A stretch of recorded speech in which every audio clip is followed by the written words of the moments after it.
Alright, so magandang araw muli sa inyong lahat mga ka-maestro. Ayan, so nagbabalik na naman tayo ngayon para dito sa ating panibagong video. Pero bago natin talakayin itong ating video natin ngayon mga ka-maestro, kung bago ka pa lang dito sa aking YouTube channel, huwag mong kakalimutan na mag-like, mag-comment, mag-share at syempre, i-subscribe mo na rin itong ating YouTube channel, El Maestro Sir Anton Official.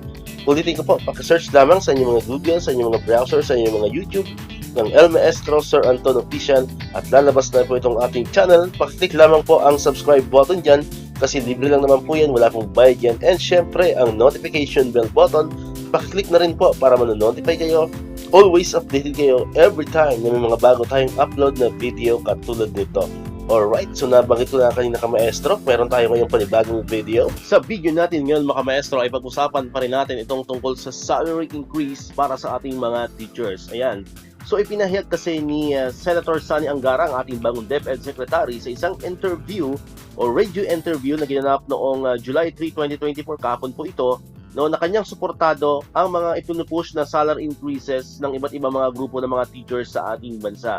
Ayan, sinabi niya po na mahalaga ang salary increase, no, para mabigyan ng quality education ang ating bansa. Sinabi niya rin na kanyang suportado ang lahat ng programa na iniwan ng ating Vice President Sara Duterte, particularly na po ang pag-i-improve sa working conditions ng mga teachers. At syempre, ito yung pinaka-highlights ng kanyang paliwanag sa interview na kanyang suportado ang anumang mga salary increases at ano pang mga benepisyo para sa ating mga kaguruan. Alright?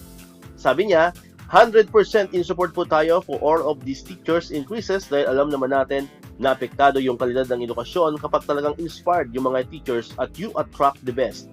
Yung pinakamagagaling, the best in the brightest, ika nga.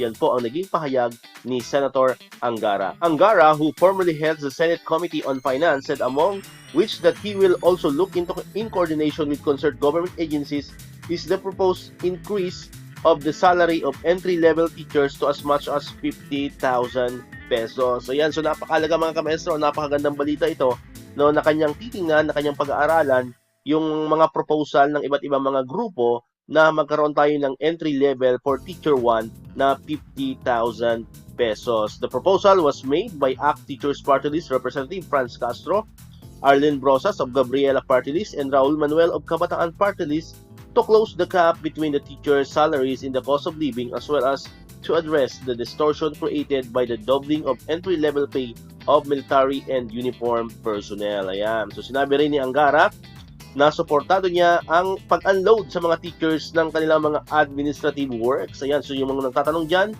kung talaga bang matitigil na or ma-continue pa rin yung pagkawala ng ating mga ancillary services. Ayan. So ipinahayag ni DepEd Secretary Angara na suportado niya ito, yung pag-unload ng mga teachers sa kanilang mga administrative task or administrative work. So, antayin lang po natin yung kanyang magiging formal na pahayag tungkol dyan. Pero ngayon, ang pagtuunan